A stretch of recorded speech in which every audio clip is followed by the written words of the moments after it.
Hello everyone, welcome to my YouTube channel Science and Math Nepal.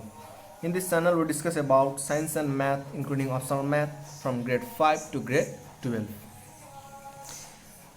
आज इस भिडियोमा हामी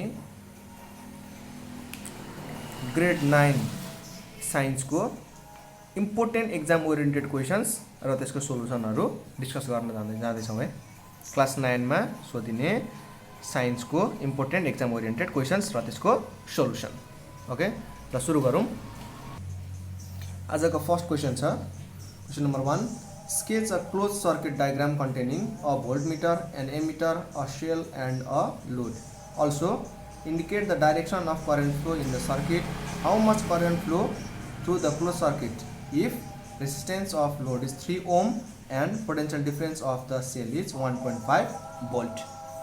ल सल्भ यहाँ दुईटा क्वेशन छ।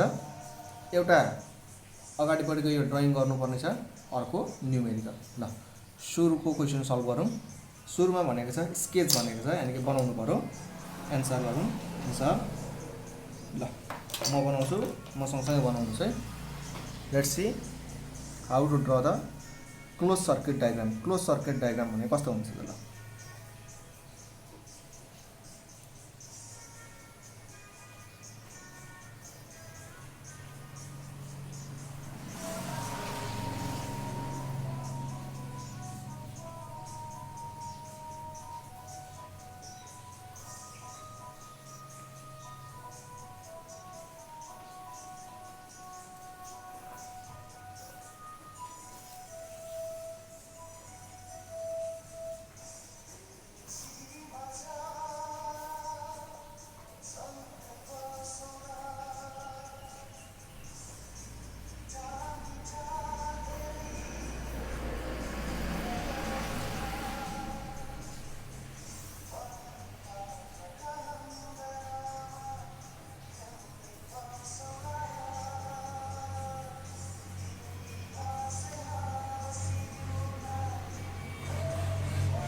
ल यो भयो कन्डक्टिङ वायर, यो भयो switch, SWITCH switch. Close circuit diagram भनेको छ, त्यही भएर स्विच अन भएको बनाउनु पर्यो। यो भयो एमिटर, AMMETER एमिटर। एमिटर भनेको instrument which is used to measure current. अब यतापट्टि बनाऊ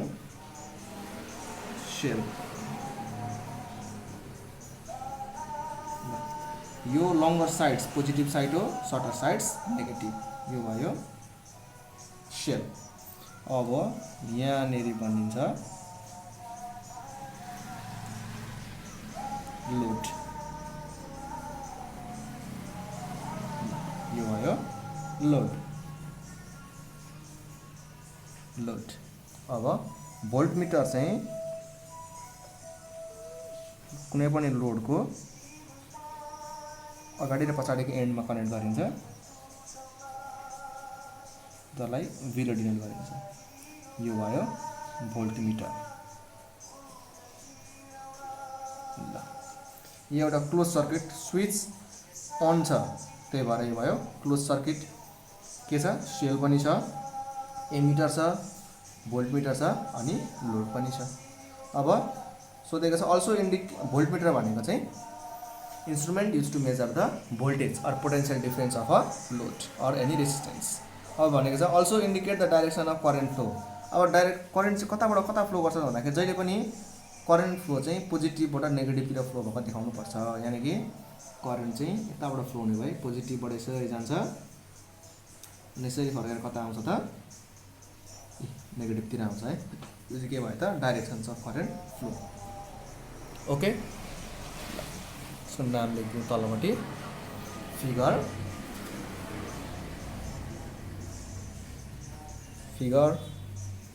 के हो त? यो closed circuit. Closed circuit. Okay, ल अब अर्को क्वेशन जाउँ। यहाँ भनेको छ how much current flow through the close circuit if resistance of load is 3 ohm and potential difference of the cell is 1.5 volt. यो न्युमेरिकल हो। सुरुमा गिभन लेखौँ। गिभन रेसिस्टेन्स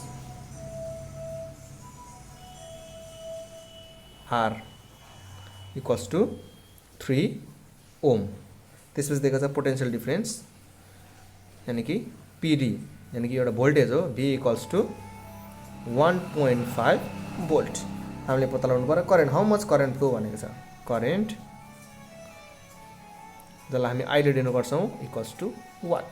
अब R छ V छ I छ भनेपछि कुन फर्मुला प्रयोग गर्ने भन्दाखेरि we have one formula Ohm's law by Ohm's law by Ohm's law we have one formula that is V equals to IR or I equals to V by R or I equals to V को value कति छ 1.5 divided by R भनेको 3 therefore I equals to 1.5 divided by 3 भनेको 0.5 ampere A यानी कि ampere. Hence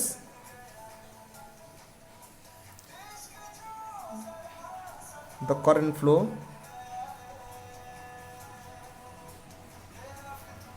through the close circuit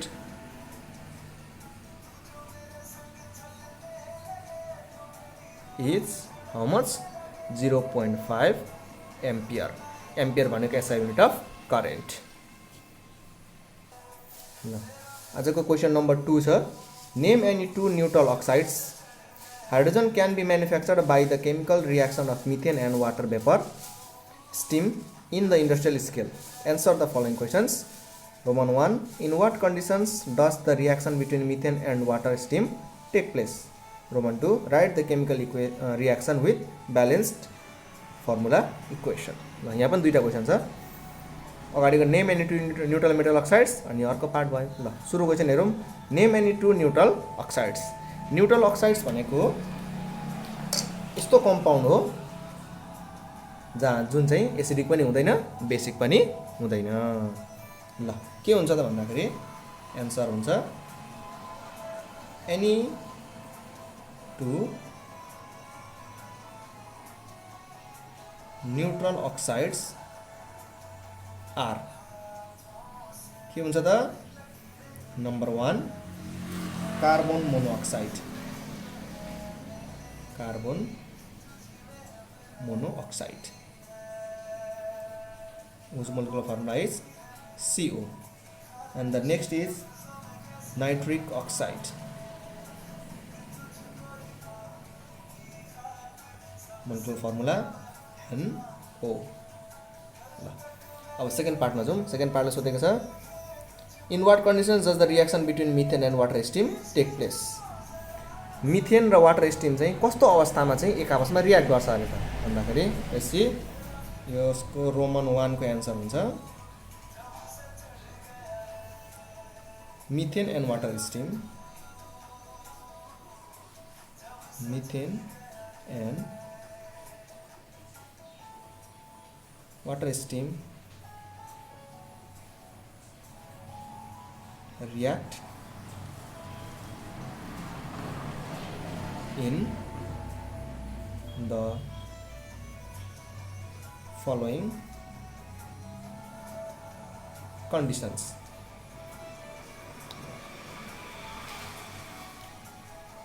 Condition number A is high temperature. High temperature. High temperature कति हुनु पर्छ टेम्परेचर भन्दाखेरि high temperature of 1200 degree Celsius and the next is atmospheric pressure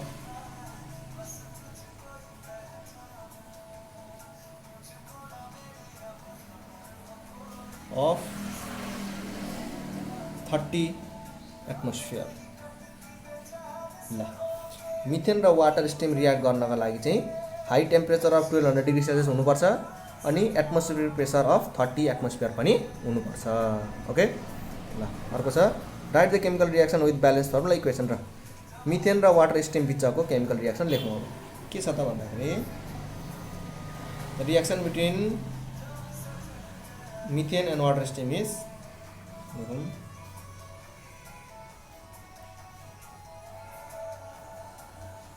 chemical reaction कस्तो हुन्छ त भन्दाखेरि methane plus water vapour or let us write water molecular formula is same in presence of 1200 degrees Celsius and 30 atmospheric pressure and nickel as catalyst. There is the formation of carbon monoxide and carbon monoxide and hydrogen.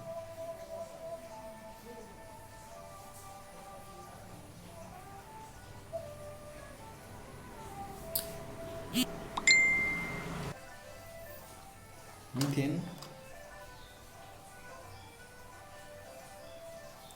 plus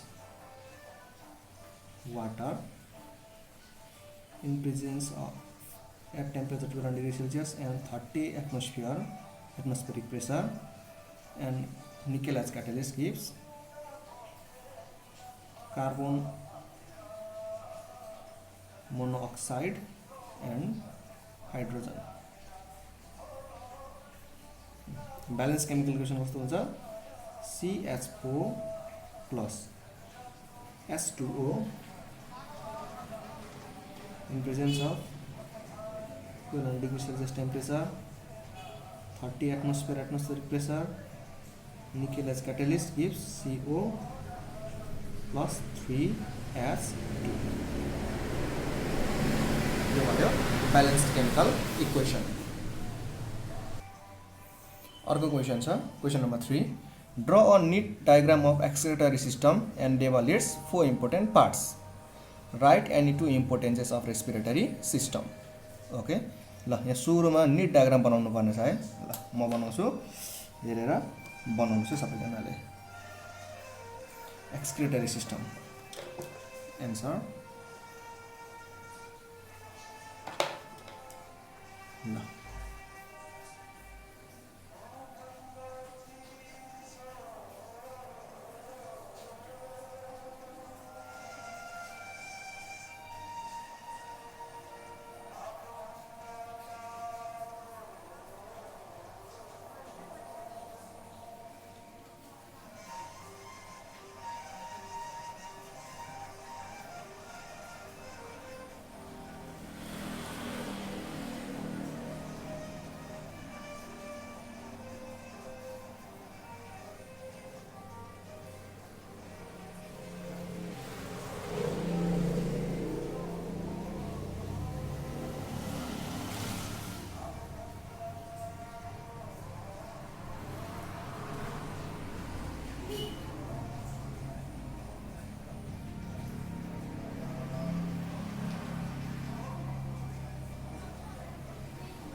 ल यो के भयो excretory सिस्टमको figure भयो। यो चाहिँ urinary system हो, यो पनि हाम्रो ह्युमन बडीमा हुने एउटा एक्सक्रिटरी सिस्टम हो है। अब लेभल इट्स 4 मेन पार्ट्स, 4टा मेन पार्ट लेभल गर्नु पर्यो। मेन पार्ट्स के हो त भन्दाखेरि the main parts of this excretory system is this is kidney,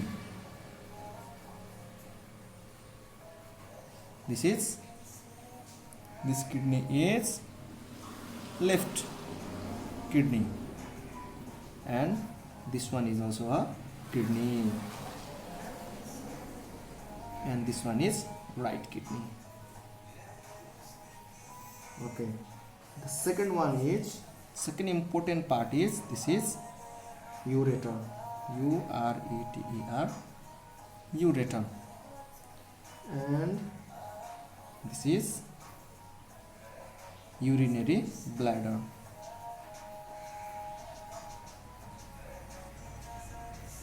And the fourth important part is urethra. किडनीले हाम्रो बडीको वेस्ट मेटेरियल्सहरूलाई फिल्टर गर्छ। त्यो फिल्टर गरेको लिक्विड पार्ट चाहिँ युरेटरको थ्रुबाट कता जान्छ, युरिनरी ब्ल्याडर, र युरिनरी ब्ल्याडरमा एकुमुलेट भइसके पछाडि चाहिँ युरेथ्राको थ्रुबाट के हुन्छ, हाम्रो बडीबाट बाहिर वेस्ट मेटेरियल्सहरू एक्सक्रिएट हुन्छ। Okay, this is the figure of excretory system.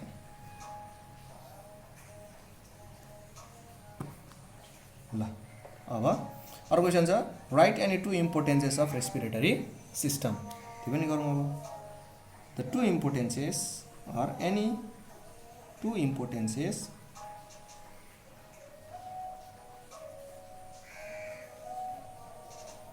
of respiratory system are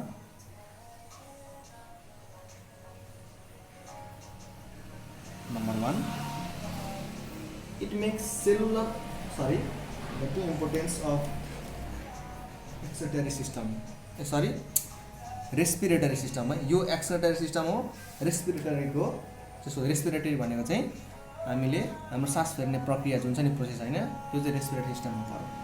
यो चाहिँ किन इम्पोर्टेन्ट छ त भन्दाखेरि it makes cellular oxidation, it makes cellular oxidation possible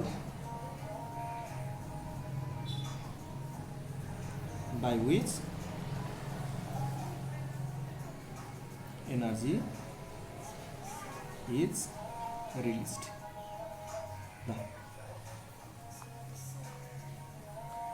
It makes cellular oxidation possible by which energy is released. यो भनेको चाहिँ के हो त भन्दाखेरि हामीले खाना खाँदाखेरि एकैचोटि इनर्जीमा कन्भर्ट हुँदैन। त्यो हामीले खाएको खाना चाहिँ अक्सिजनसँग रियाक्ट गर्नुपर्छ, जुन चाहिँ रेस्पिरेटरी सिस्टमबाट लिन्छ, अनि मात्रै के हुन्छ इनर्जी प्रोड्युस हुन्छ। Point number 2, it helps to remove waste, it helps to remove waste CO2 from the body. Respiratory सिस्टमले चाहिँ वेस्ट कार्बन डाइअक्साइड चाहिँ हाम्रो बडीबाट निकाल्न मद्दत गर्छ। These are the importances of respiratory system. र आजको 4th र अन्तिम क्वेसन छ, on which days of the year are days and night equal on all parts of Earth? Draw a neat and level diagram showing lunar eclipse. The duration of the lunar eclipse is longer than the solar eclipse. Why? ल यो 3टा question छ। एउटा यो on which days भनेको, अर्को drying, अनि अर्को फेरि गिभ रिजन वाला वाइ वाला। ल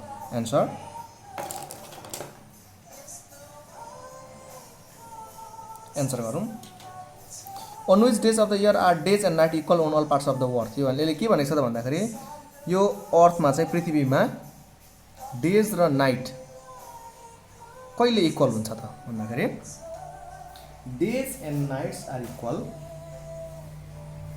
days and nights are equal, days and nights are equal on all parts of the earth on March 21, and September 23 of the year. Okay, ल अर्को क्वेसन छ ड्र अ नीट एन्ड लेभल diagram showing lunar eclipse. ल अब lunar इक्लिप्सको drawing गरौँ. Lunar eclipse भनेको it is a kind of eclipse in which the earth comes in between sun and the moon. यसको मतलब लुनार इक्लिप्समा मुनमा चाहिँ अर्थको स्याडो पर्छ. ल बनाउँ है, म सँगसँगै बनाउँ. कसरी बनाउनु पर्छ त भन्दाखेरि सुरुमा एउटा ठुलो सर्कल बनाऊँ. लेट अस सपोज अलिक गोलो भएन, कम्पास युज गरेर बनाउन सक्छौँ.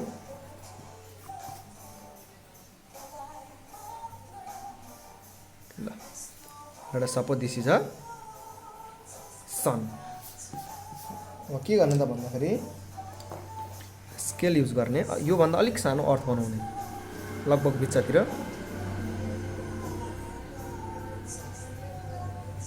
कम्पास युज गरेर बनाउनु होला. यो भयो अर्थ.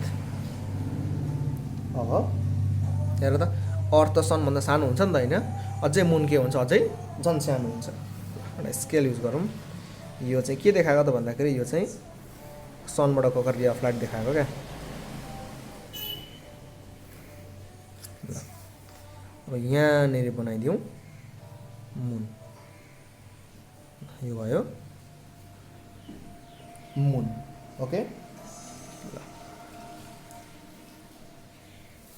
अब यो भयो रे अफ लाइट, यो अर्थ भयो, अनि त्यस पछाडि यो भयो स्याडो.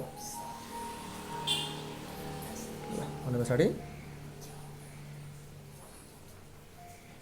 जब अर्थ चाहिँ सन र मुनको बिचमा आउँछ त्यति बेला मुनमा अर्थको के पर्छ, स्याडो पर्छ. त्यो कन्डिसन्सलाई हामी के भन्छौँ, लुनार इक्लिप्स. के भन्छौँ, लुनार इक्लिप्स. यो स्याडो है.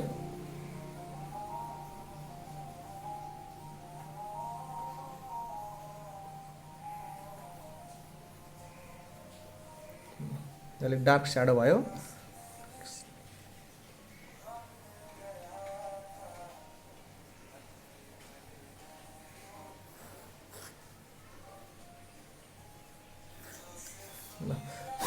यो चाहिँ लाइट स्याडो. स्याडोको पनि दुई भाग हुन्छ, अम्ब्रा पेनम्ब्रा भन्ने. यो अलिक डार्क पार्ट भयो, स्याडोको यो अलिक डार्क पार्ट भयो. यो अलिक lighter part. This is the figure of lunar eclipse. Sun, earth, moon, shadow. Lunar eclipse भने के हो, जब सन र मुनको बिचमा अर्थ आउँछ र अर्थले मुनमा स्याडो पार्छ, हो त्यो कन्डिसनलाई हामी के भन्छौँ, लुनार इक्लिप्स. अब थर्ड क्वेसन जाउँ. The duration of lunar eclipse is longer than solar eclipse. Why? Lunar eclipse चाहिँ सोलर इक्लिप्स भन्दा लामो हुन्छ अरे क्या. मतलब जतिन्जेलसम्म अर्थले मुनमा स्याडो पार्न सक्छ त्योभन्दा थोरै नै मुनले अर्थमा स्याडो पार्न सक्छ अरे. अब सोधेको छ वाइ, किन त भन्दाखेरि the duration of lunar Eclipse is longer than solar eclipse because the length of shadow formed by earth falling on moon is longer due to its greater size than moon, as well as both the moon and earth move in same directions. ल मुन अर्थको size चाहिँ मुनको भन्दा ठुलो भएको कारणले गर्दाखेरि shadow पनि ठुलो फर्म गर्छ क्या. त्यही कारणले गर्दाखेरि यो लुनार इक्लिप्स चाहिँ सोलर इक्लिप्स भन्दा लामो हुन्छ है. प्लस अर्थ र मुनको डाइरेक्सन्स एकैतिर गएको कारणले गर्दाखेरि चाहिँ त्यो लुनार इक्लिप्स अझै लामो हुन्छ. ल आजको लागि यति नै. कुनै पनि कन्फ्युजन छ भने तल कमेन्ट बक्समा सोध्न सक्नुहुन्छ है. अर्को भिडियोमा अझै धेरै इम्पोर्टेन्ट क्वेसन्सहरू लिएर आउनेछु. See you next time. If you like this video or if you want more of the video like this, like, share, subscribe and press notification button.